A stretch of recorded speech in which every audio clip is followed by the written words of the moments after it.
Breaking news into CBS Sports HQ. Deebo Samuel is headed to Washington, according to our Jonathon Jones. The Commanders are sending a 5th-round pick to San Francisco, and the 49ers gave Samuel permission to seek a trade in early February.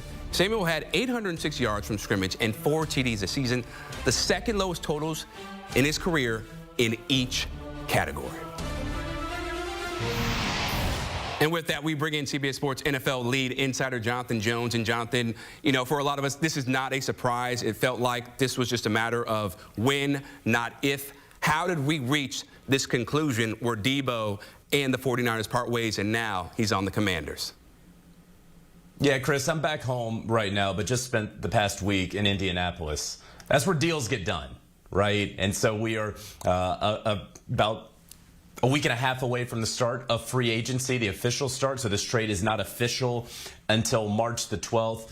But it happened because John Lynch was there at the Combine, was able to talk with teams, talk with his buddy Adam Peters, right? He employed him for several years there in San Francisco. Now, of course, he's the general manager of the Washington Commanders, and they were able to hammer out a deal. There was interest from other teams, the Houston Texans. There was some light interest from the Pittsburgh Steelers, as there had been for some time. But ultimately, it's the Washington Commanders. Deebo Samuel wanted to go there, wanted to play for Dan Quinn and Cliff Kingsbury, wanted to play with Jaden Daniels, wanted to, keep his salary at what it was and be on a contender with an opportunity to rebound from his down year last year, as you noted earlier. And so that's why you see Deebo Samuel wanting to go there.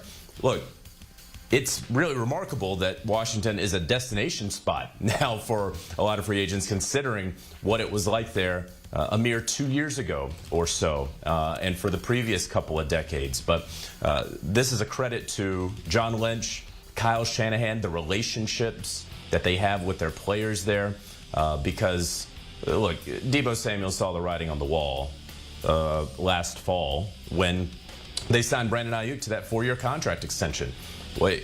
One of them was not going to be around after the 2024 season. And so he asked for permission to talk with other teams. It's granted. And that is how we wind up getting here, where Deebo Samuel, no longer with the San Francisco 49ers, a chance to, get right a little bit with a new team. And that new team, of course, is the Washington Commanders. So let's stay on the Commanders, Jonathon. So you look at a team that really did not have dynamic playmakers outside of Jaden Daniels and Scary Terry and Terry McLaurin, right? Now you add Deebo Samuel, who you think is going to be really motivated to show the 49ers something to prove. But what do you think is next for the Commanders as they look to build their whole team around Jaden Daniels, their franchise QB? Well, this is the time period. This is it. And they have cap space. Before this trade, they were going to have about $81 million in cap space. Doing some quick math, it'll be in the mid-60s with this trade here. But we see their playmakers right there.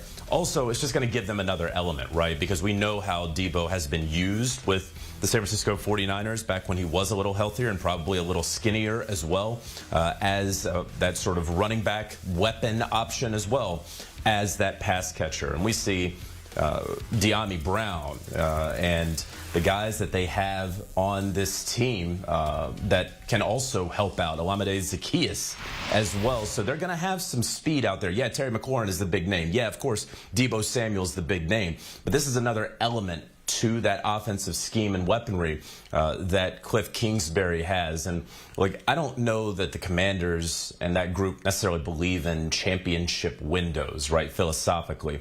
But they did better than expectations this past year. There's no question about it. Came up short against the Philadelphia Eagles, who were a better team than the Commanders in that NFC title game and throughout the season.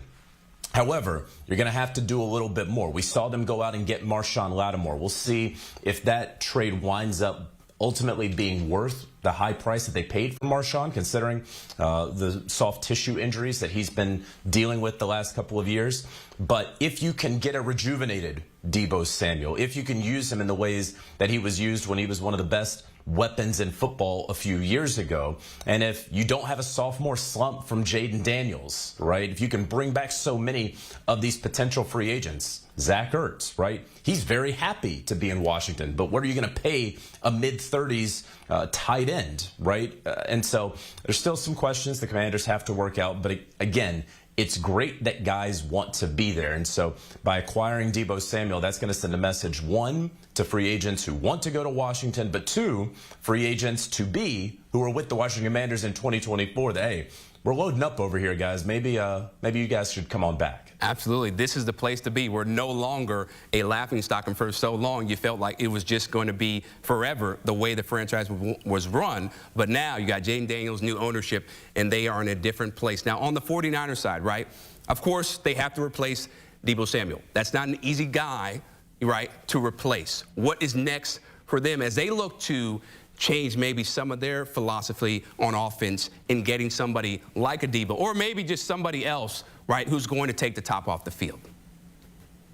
So because we have sort of known that it was going to be Ayuk or Deebo going back to the fall, this is something that the Niners have been planning and preparing for some time, right? I mean, obviously, when they went for it in 2024, when they paid Trent Williams, when they paid Christian McCaffrey, knowing that they had 1 year left of one of the best deals in all of sports for a team with Brock Purdy on that 7th-round pick contract, they knew in 2024, all right, we're not going to be able to keep this band together in 25. Somebody's going to go. And so because of that, they go out and they draft Ricky Pearsall, and they extend Ayuk. And so Deebo was left out in the cold a little bit. So they've been thinking about that from a weaponry perspective. But what's next for the Niners in terms of what they're going to do salary-wise? Well, it's Brock Purdy.